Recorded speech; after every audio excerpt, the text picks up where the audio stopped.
Good evening. Goeienaand. Dumelang bagaitsu. Sanbonani bagiti. Liperile. The Lord bless you. Thank you so much for connecting, for tuning in, and for spending the next hour with us. We are looking forward to a good program again, as always. And we have a guest that will be having for the first time with us. And we are highly expectant of what will be coming out of his mouth. He's a trained medical doctor that we are expectant, highly expectant and excited that he's with us tonight. As always, I'm not alone. I am with my co-pilot, who also is going to say welcome tonight, but let him remind you that South Africa needs the ACDP. I leave that to him. DP, my co-pilot, that's your say. Thank you, President, and good evening, and always good to be together with you on this live broadcast that we have every Tuesday evening. Thank you to all that have also joined us tonight. The Lord richly bless you.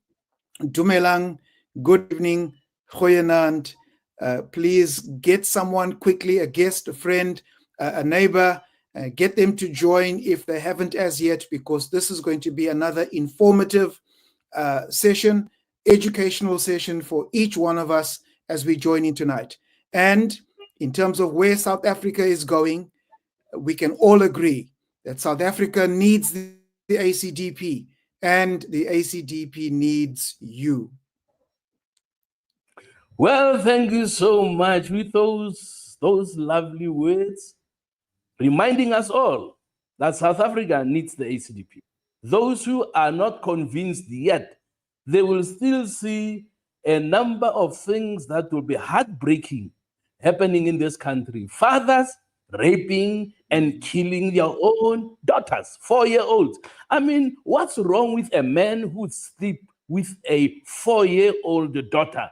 We need grace, we need mercy from God, and the ACDP obviously works with God, have asked the Lord, work with us, lead us, so that we can be your hands, your mouth, and your feet in this South Africa that is drifted away from God. But by the grace of God, South Africa will come back to the right track. So the Lord bless you. Now we want to hear from you. Who is the first tonight to say hello to everybody who has joined? It is Norama Lee, who says, "Good evening, Honorable President Reverend Mishwe, Deputy President Wayne Thring, President of Women of Destiny, Mawonki Mishwe, and ACDP family. Looking forward to the informative session once again." Good evening, Nora. Tutuko Kumalo says, "Greetings, my president and DP. God knows what we need as ACDP from KZN, Mlambuya Lingana Municipality." Good evening, Tutuko, and you're so correct. Palesa Yates says, "Good evening, honorable leaders. Ready for the live chat. Please tell us more about the national dialogue. You will get it, Palesa. You'll get it. Good evening, Kaz van der Bijl Myth, down from the South Coast, KZN. Good evening, President Meshwe, Honorable Deputy President Wayne Thring, and my ACDP family. Warm greetings from the Myth family in Port Shepstone. Looking forward to the positive engagement with our leadership. Good evening, Kaz.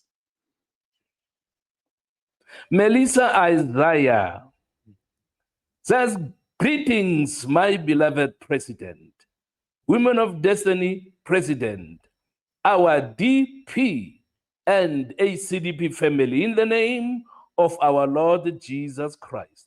Looking forward to an insightful evening.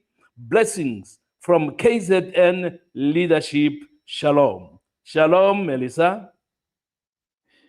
Bongani Ngema, good evening, Mr. President, Honorable DP and the ACDP family.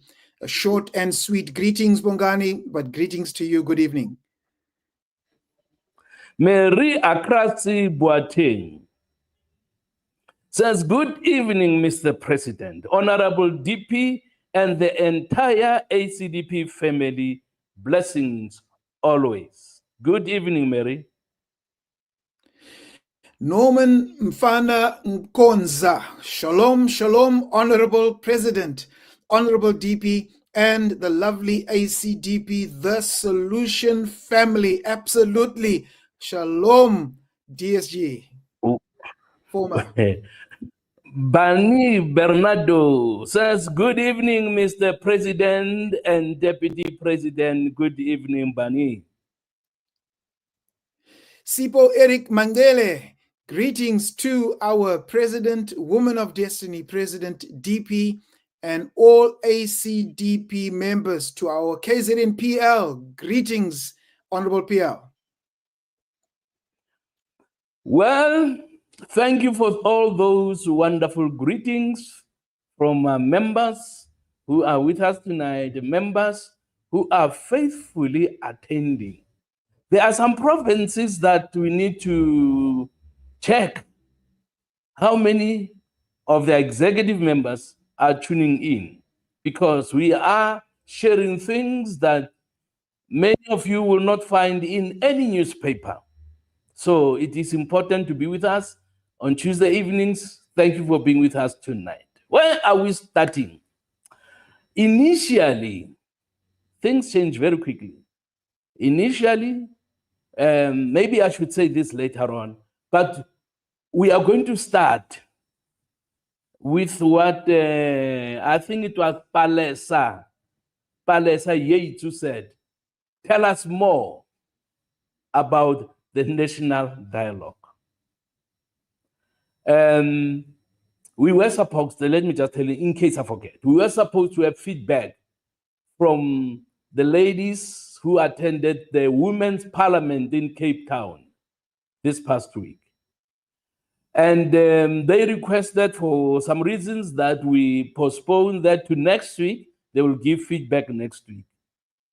But then what was requested by Palesa Yates, Councillor Palesa Yates, is where we are going to start tonight. The national dialogue.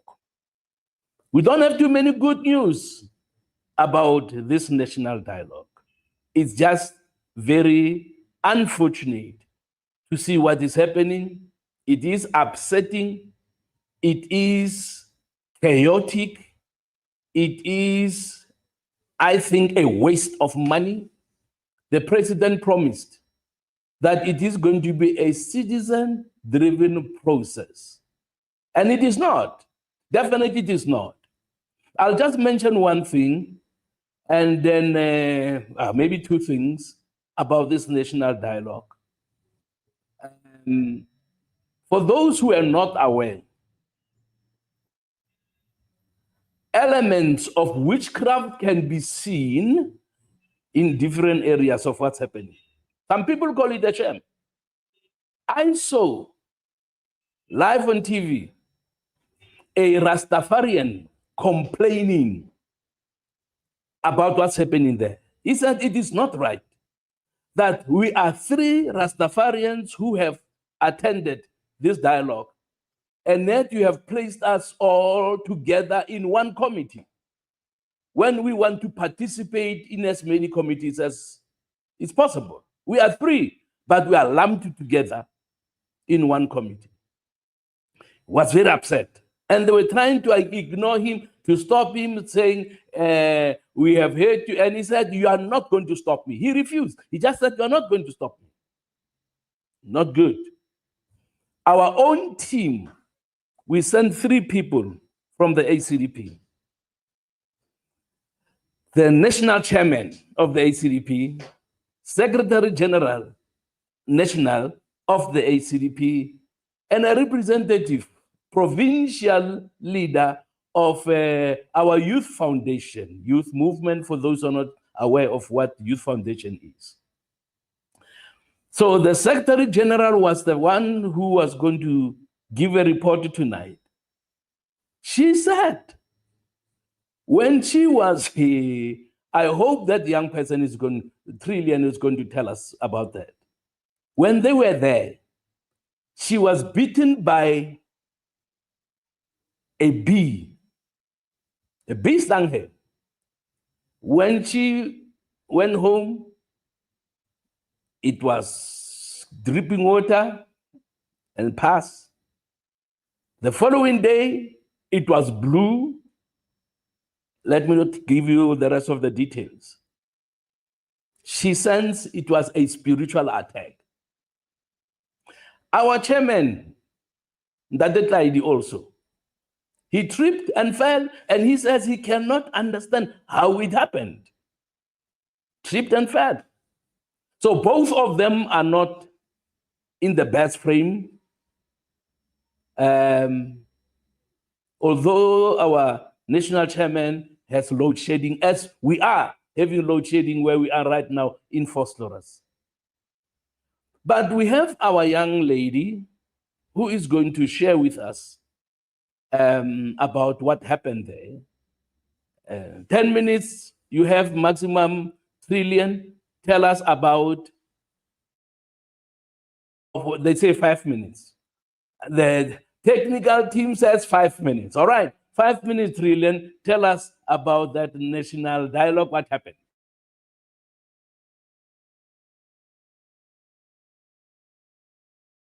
Oh, I apologize. They say she's struggling with connectivity. They are still trying to get her online. And because of it, I'm not sure whether I should read what the media is saying about this national dialogue. Okay, we will read. I'm going to read to you now what the media is saying. What the Star newspaper and IOL, what have they said? Okay, 700 million national dialogue ignores evangelical voices.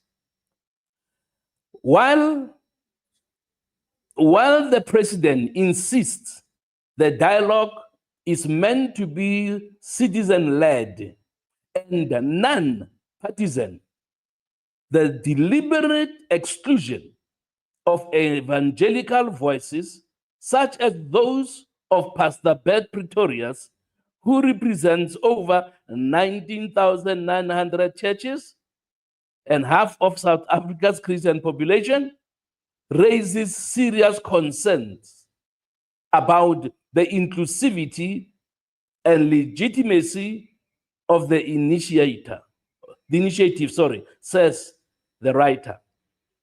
He says, on behalf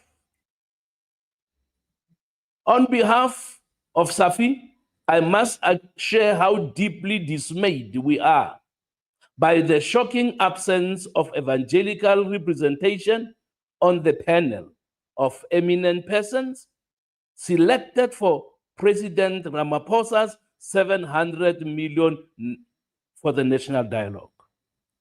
While the president insists the dialogue is meant to be citizen-led and non-partisan, the deliberate exclusion of evangelical voices, such as those of Pastor Bert Pretorius, is concerning. This glaring omission undermines the credibility of a process built as a path toward national unity. Faith-based organizations have always been central to South Africa's moral and political awakening, from resisting apartheid to fostering reconciliation. Ignoring their contribution today suggests this dialogue is less about unity and more about political optics, perhaps even a thinly veiled prelude to the ANC's local election campaign. South Africans have already spoken through the ballot box in 2024, giving rise to a government of national unity. What citizens demand now is implementation, not more rhetoric. With unemployment at 32.9%, basic services are failing, and daily life is growing more difficult. A taxpayer-funded talk shop feels like a distraction at best and an insult at worst. It is time to govern, not consult. That's Daniel Jacobi, Executive Director of SAFI. Ladies and gentlemen, an observer who is not an evangelical. Obviously, we saw what ACDP has written about this dialogue. It is not going to produce the desired results. It is not going to produce unity in the country. We know that the late President Mandela promoted reconciliation in the country. That's why we had a peaceful transition from apartheid to democracy, because we had a leader that was inclusive. Now, this Ntate President Ramaphosa is definitely not inclusive. And we are concerned, that's the ACDP, that he claimed that the national dialogue is going to be non-partisan, and yet it is non-partisan. One thing that I forgot to mention was that the SecGen said when they arrived there, they did not choose which committee they wanted to attend. They were given and told where to go. She said people were grouped, and there were groups. People knew that group is people who are sexual orientation pushers, and this group is prostitutes. This group is education, and yet educators from our team were not allowed to go there. She says, which upset her, she was placed in the group of prostitutes. While they knew what the ACDP position is on this issue, I think maybe to insult us, they put her with a prostitute. So that's the national dialogue. I was not there. This is what she told me herself. And 1 Trillion is with us. She's going to tell us more about what has happened. Now I'm told that she is now connected. Welcome, Trillion. And may we hear more about what happened. Now, one of the things that I was told was that a song was sung there about Sangomas. Tell us what they were saying. Were they appeasing the spirits of the dead, or what was happening? Over to you, Trillion. Good evening, Mr. President, and good evening to the Deputy President and you, Mr. Peter. It is such an honor to be here tonight. Regarding the songs that were sang there, firstly, before I proceed, I just want to express how disgusted I am about the proceedings of the National Dialogue. It was not a national dialogue, but indeed a national disaster. One, in it not being inclusive of everyone, but it being ANC centered. When it comes to the chantings that were happening there, there was this team, it was a group of musicians singing a song appeasing to the ancestors, telling us to, I quote, they were saying Vumani Bo, and the people were supposed to say Siyavuma. And when me and the chairperson noted what was being said there, we were confused, and you could clearly see that we noticed that they wanted us to agree with what they were saying. For example, they were saying praising their ancestors, and then afterwards they were telling us to say to agree to what they were saying, Vumani Bo, and then people would then say Siyavuma.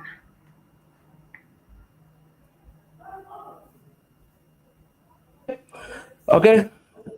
Other things that you saw in this national disaster? Okay.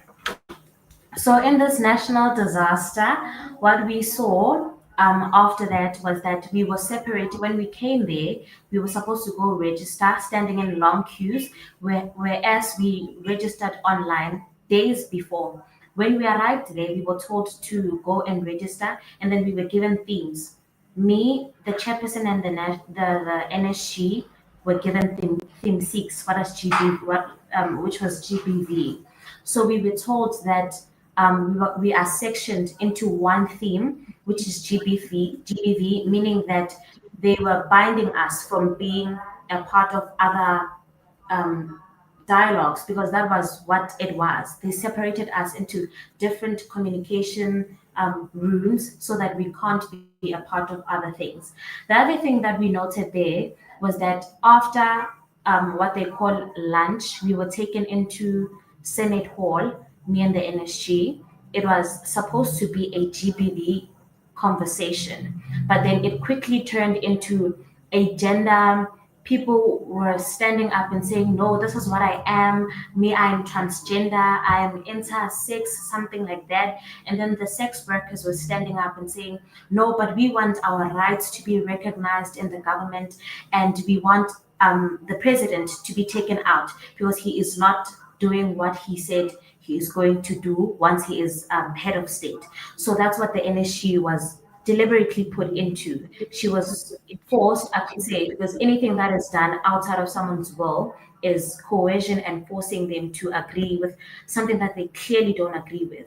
She was forced to have a conversation with people that saying that they are non-binary, people that are saying they want rights to continue with prostitution, calling it a career, people that want to continue as sex workers, that they are demanding rights to be recognized in our constitution as an official career.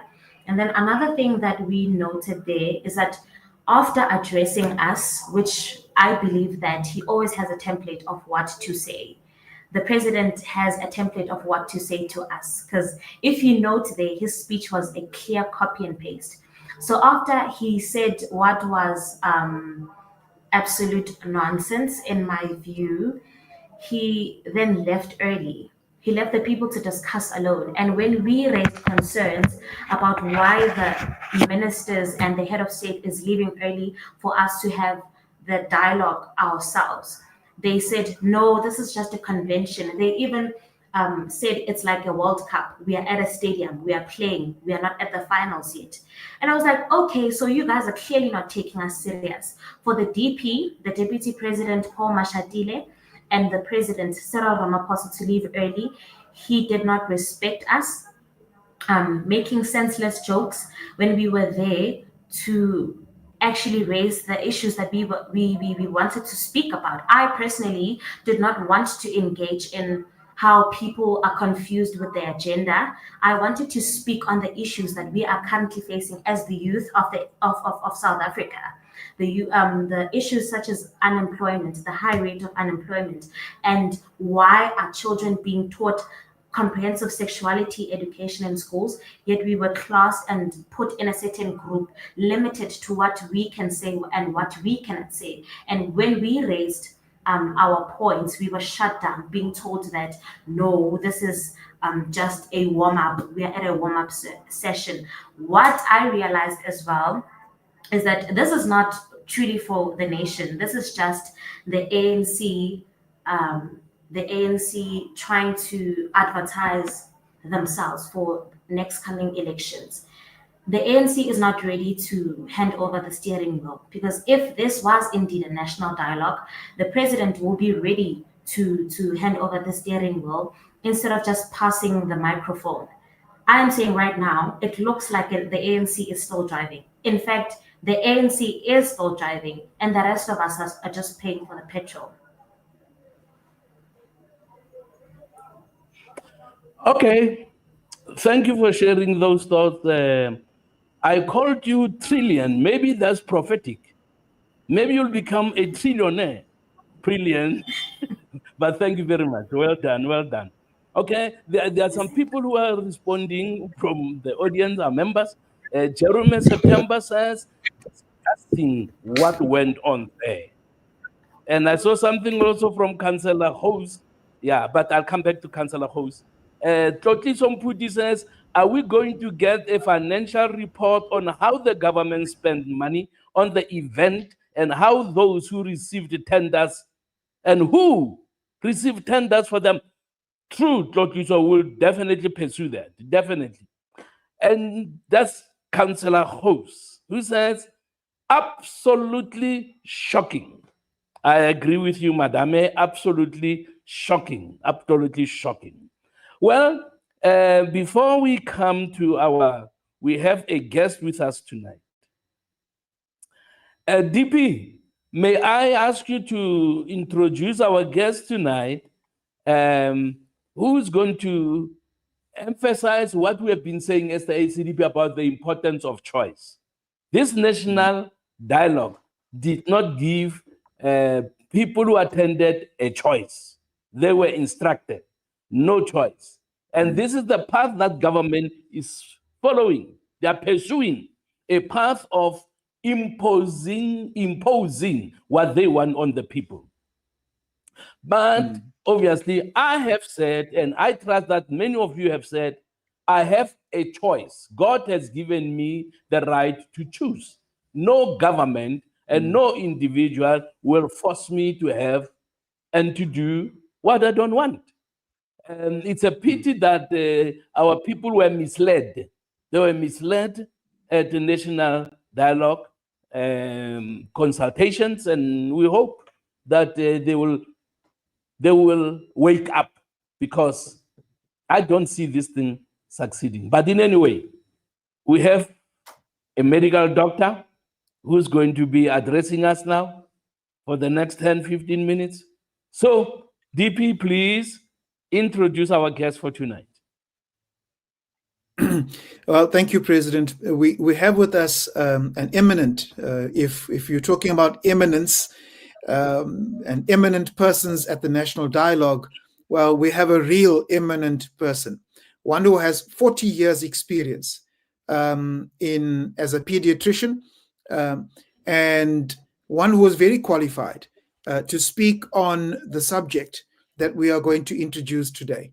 The Department of Basic Education sent out a notice 3415 of 2025, what we are basically calling no vaccine, no entry for children at the entry level, grade R, grade 1, as well as grade 8. And so there are numerous problems with this particular piece of legislation. And so Dr. Peter is Dr. Peter John Berlin. Is it Berlin or Berlin? Anyone, Wayne, doesn't matter. All right. So let's just say Dr. Peter. Dr. Peter is going to take us through the presentation around this particular topic that is upsetting many parents because to a large extent this particular piece of legislation infringes on their constitutional right. So, Dr. Peter, over to you, sir. And you have, as the President indicated, about 15 minutes. Thank you. Right. Good evening, everybody. Joshua, could we have the slideshow, please? Right, good. One of my favorite names is Rory Sung, which means the song of praise. Now, this is little Rory Sung, and he's been denied admission to school.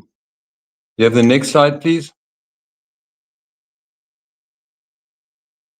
This is Nasiba, who's been forcibly vaccinated. The next slide.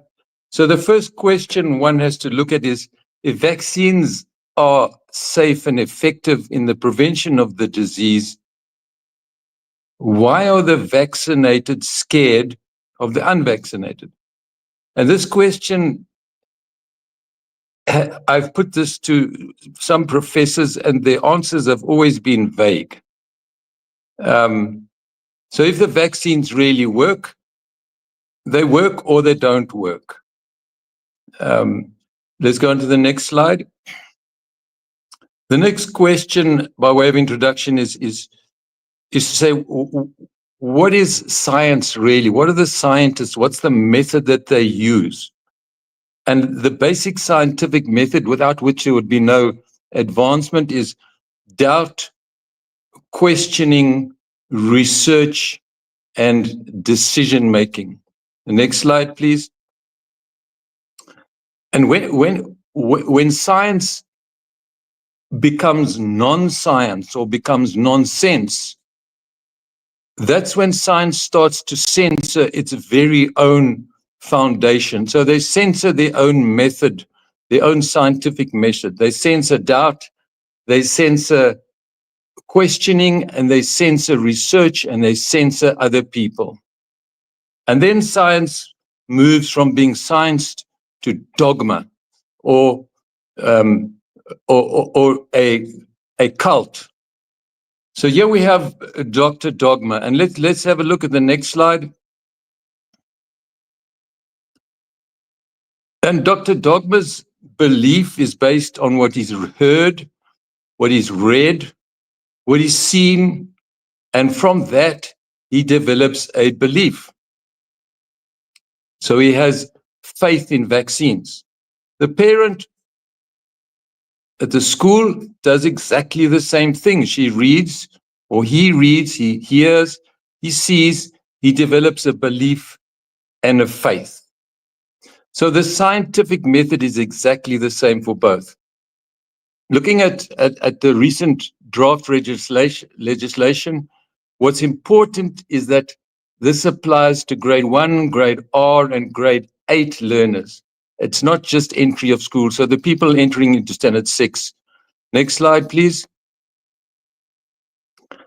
You can call this act Punish Children for Their Parents' Faith or Beliefs Act. Next slide, please.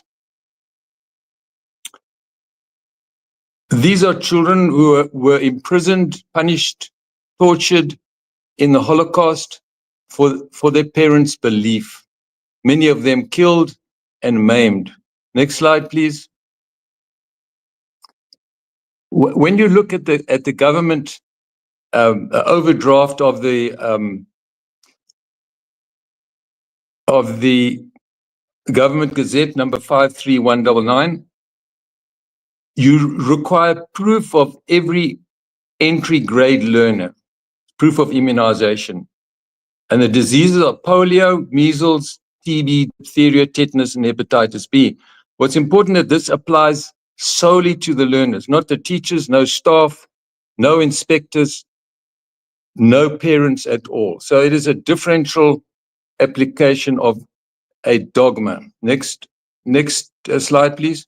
If you look at section 9, a learner may not be refused. There's no discrimination on grounds that constitute unfair discrimination.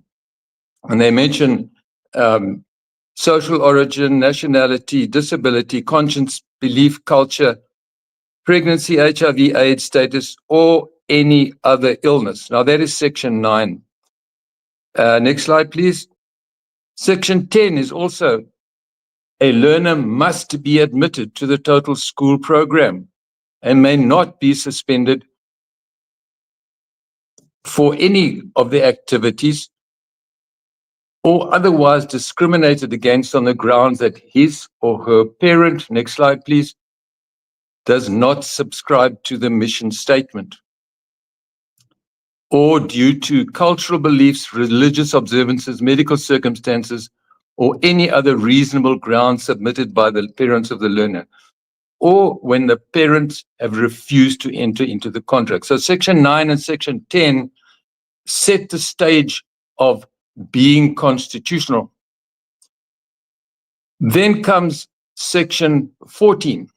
Now, I'm not sure that the people who wrote this actually understand English, because this contradicts directly the Section 9. It says they mandate admission. In fact, previously they say that if the parents don't admit their children to school, they can be put in prison, they can be fined. And then they come along and they say, if a parent refuses within 30 days to submit proof of immunization, the principal must, now that's a very powerful word in legal terms, must not admit the learner to the school. So a direct contradiction. And that again, that's grade R, grade 1 and grade 8. Next slide, please. And the proof of immunization must show the proof of those diseases, the polio, measles, tuberculosis, diphtheria, tetanus, and hepatitis B. Now, those last two are not infectious in the classroom setting. Next slide, please. So it's a completely irrational vaccine selection. It includes tetanus and hepatitis B, and it excludes highly infectious diseases like hepatitis A, COVID, influenza, mumps, chickenpox, and meningococcal disease. And these are highly infectious in school environment. So the logic that they're trying to protect the children is irrational. And even though the WHO and the CDC data contradict the current list. Next slide, please. If you look at the two that I've mentioned, hepatitis A, spread in the classroom, yes, high risk group classification for the WHO versus hepatitis B. It's spread by drug using, sexual contact, no spread in classrooms, and is a very low risk, and yet they mandate it. The next slide, please. So the draft legislation is enacting a contradiction. It's contradicting itself. It says you must be admitted and you can get put in jail, or you can get fined if you're not admitted. And then it says the principal must not admit the child. So it contradicts itself. The other important factor that the teachers, headmasters, the staff, the education department, inspectors, they are exempt from this vaccine mandates. So the same environment, same potential for transmission, different rules. And that's in violation of Section 9 of the Constitution. What's more is that the draft regulation mandates criminal conduct. Now, that is completely unacceptable in legal terms. You have a law which mandates you to do something which is against the law. So you have forced medical intervention without consent, or a parent is not admitting a learner to the school, which is also mandated by law. So it's irrational.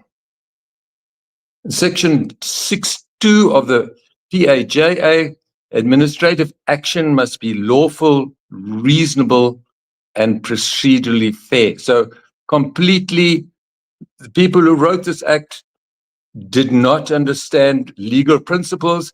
They did not understand rationality. They did not understand the Constitution of South Africa. Section 9 again prohibits denying admission, and Section 14 mandates refusal of admission. So again, the conflict.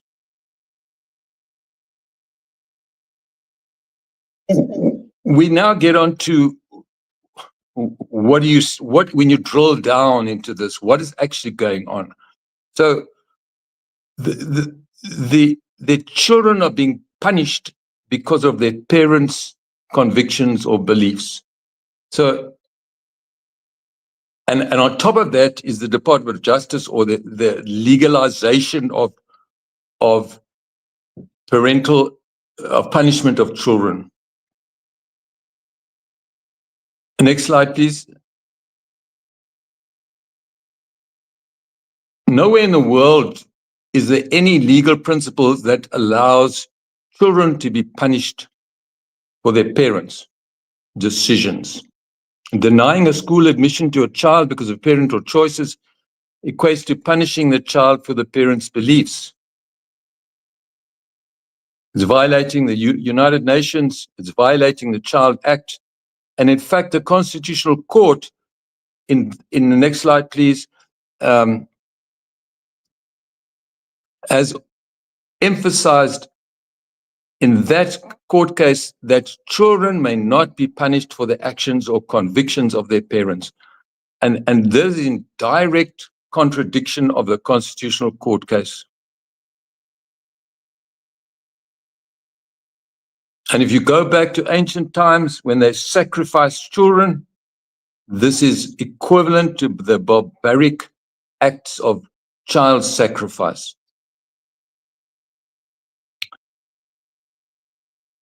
So the regulations are contradictory, they're unconstitutional, they mandate unlawful acts, and they are punishing children for their parents' faith or beliefs.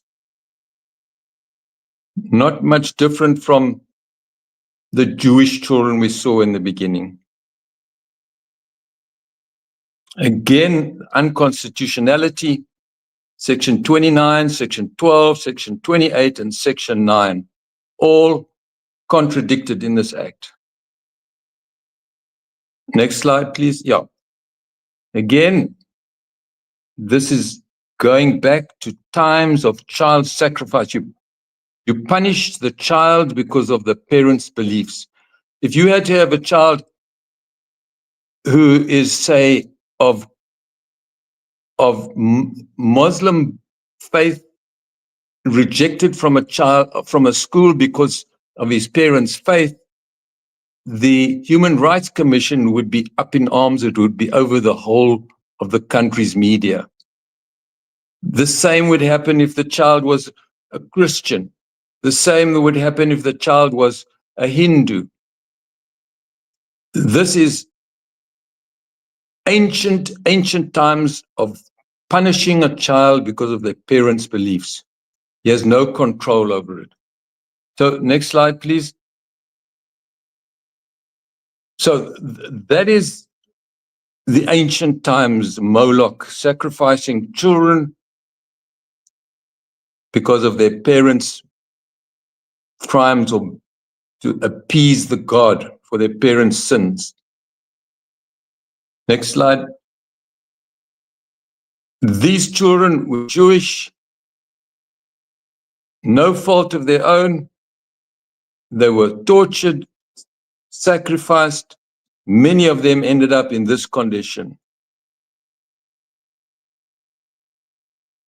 So next slide. So what has been done from my side? We've sent a PII request for position statements to the Minister of Basic Education, the Minister of Health, the HPCSA, the chairperson of the National Advisory Group on Immunization. They've all received PII application forms. The Children's Institute at UCT, the South African Pediatric Association, the SAHRC, and the Center for Child Law and University of Pretoria have been asked to give their position statement on this. The HPCSA has replied. The South African Pediatric Association, in their wisdom, the Scientific and Ethical Committee, has flatly refused to comment on this, whereas they had multiple position statement publications on vaccination during the COVID time. So that says a lot. These are the email addresses that one can use. The timelines for the PAI are 30 days. So they've got 30 days to respond. So within that time already, the public comment time is over, but we will take it from there. So finally, the amendment that we're looking at is no learner shall be refused admission in a public school on the grounds of vaccination status or the faith belief of their parents in relation to medical treatment. Proof of immunization may be requested for public health record purposes, but refusal or delay of vaccination shall not constitute grounds for denial of admission. And that is the rectification that we've advised.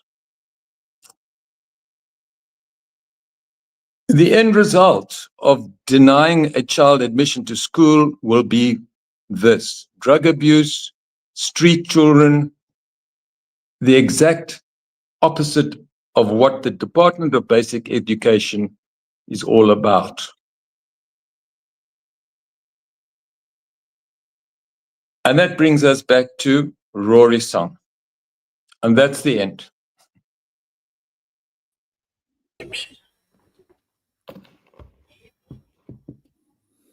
Well, thank you, Doc.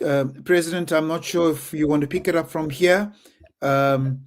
Just maybe from my side, but maybe hand back to you, sir, for if there are any questions, and then I'll dovetail or come in afterwards, President. Dr. Peter, thank you very much for that wonderful presentation. You made it even more exciting and interesting with those slides. And you picked up the right color, the very bright color you could not miss. So thank you so much for the information. We really, really appreciate that. Thank you. Yeah. DP, you can say your closing remarks before we come to the last. We have two more subjects, but we'll do the last one. And I think to do the last one tonight, one of the last things he mentioned obviously was if children are denied school, they will end up on drugs, which is true. So you wanted to say something about the drug-related violence and its effect on our children. Please, before we lose time, go right into that as it links well with what Dr. Peter has said, sir. Dr. Peter, the Lord bless you. Next time when you call you back, sir, be available, make yourself available. And I really appreciate Dr. Shanae, who also recommended you highly, and she was right. Dr. Shanae, thank you so much. Dr. Peter, thank you. I think just because of time, we'll pick up again, perhaps at another broadcast.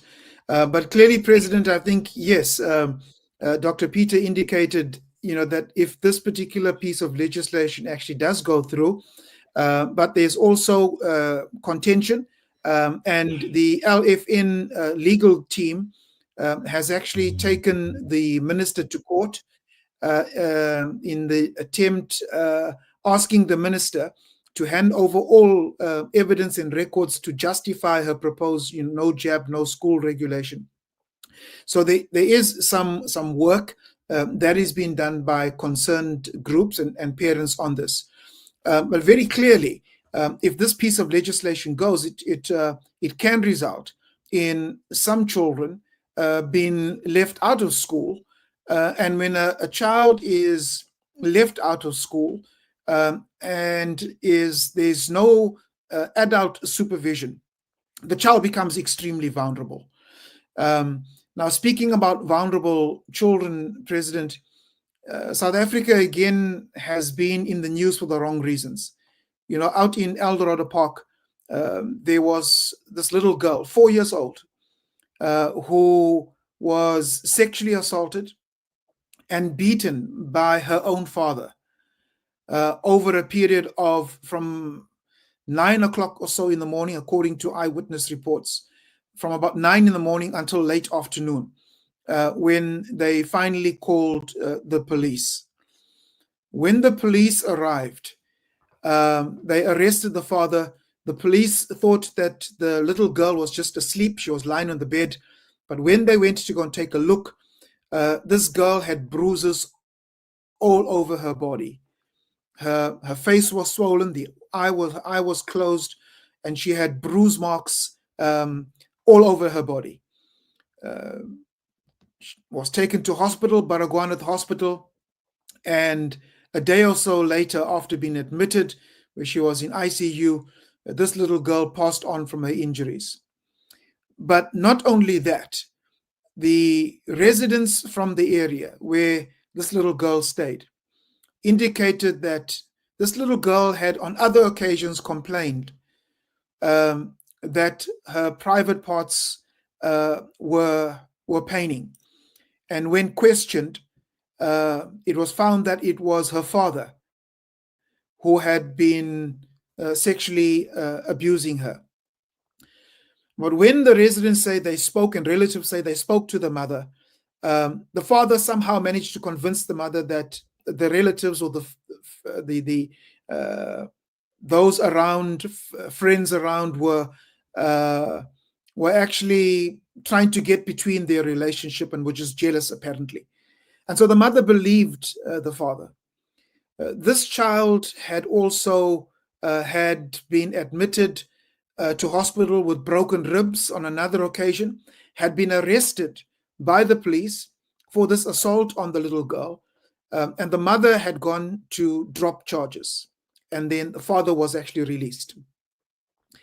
The father apparently had also broken the arm of the little brother, who was about 2.5, 3 years old.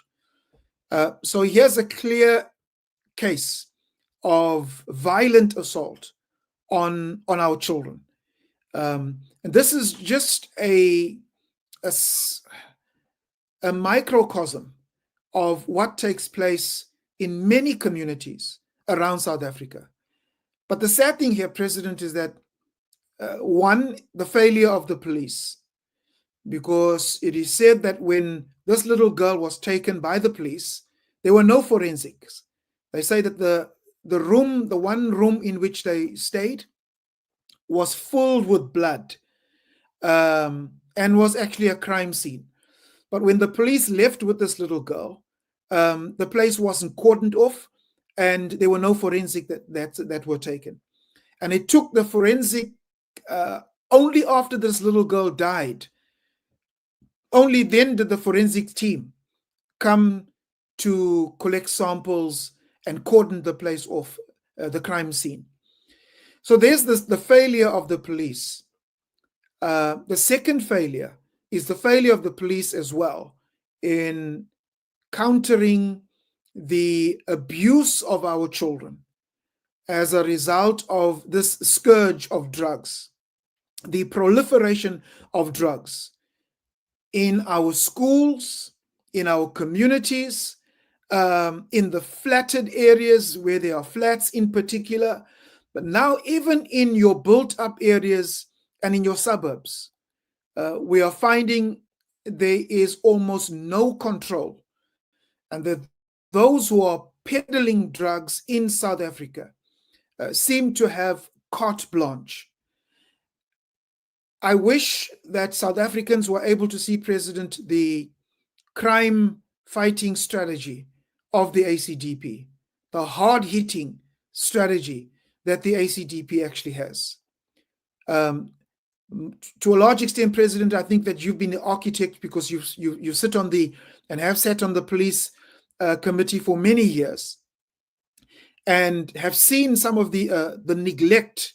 And again, we want to say that it's obviously not all police men and women who are in this particular category. But communities are now beginning to lose hope and lose faith in SAPS because of these many transgressions, many areas of neglect, and areas where they feel helpless, that where SAPS is supposed to be there to protect the citizens of South Africa. It appears as if the citizens of South Africa are there to protect themselves. Now, this is untenable. It cannot go on.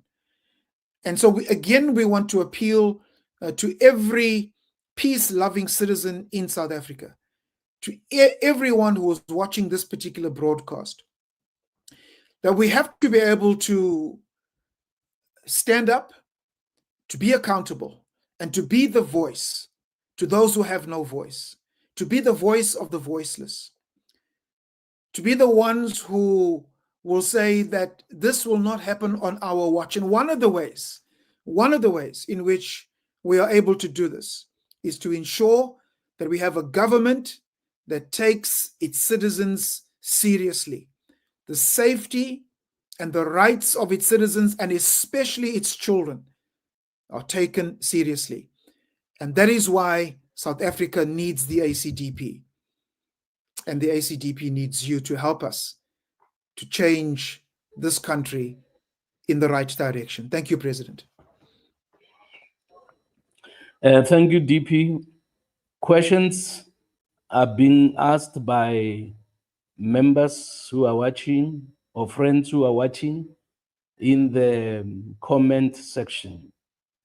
A question that was asked last week that is repeated today is, what can we do to help and to stop the suffering of our people, to stop even government's aggression? Government of South Africa is aggressive. Many people hoped when the government of national unity was introduced that things would improve. The ANC remains the same. DA remains the same. They are pushing an agenda that excludes God, that does not want even to think what this would mean to the creator of the children and the suffering of South Africa. We are still going to look at whether these guys are going to be aggressively pushing ahead with this agenda we don't agree with. If they do, we will have to meet them in the streets. We'll have to meet them in the streets. We have to do everything possible, everything legal, to stop government from forcing anything on our people. We have to stop them.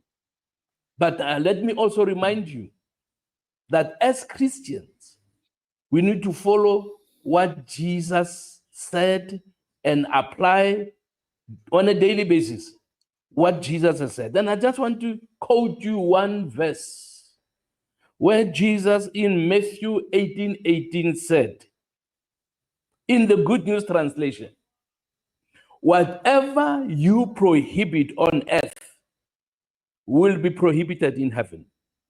And whatever we permit on earth will be permitted in heaven. If we as God's people join hands, if we as God's people agree that we are not going to allow Satan through his agents to destroy our children, we will be successful. Particularly if you take the words of Jesus literally, as some of us have. We have faced situations that were very serious. We stood our ground and we said, the Lord said.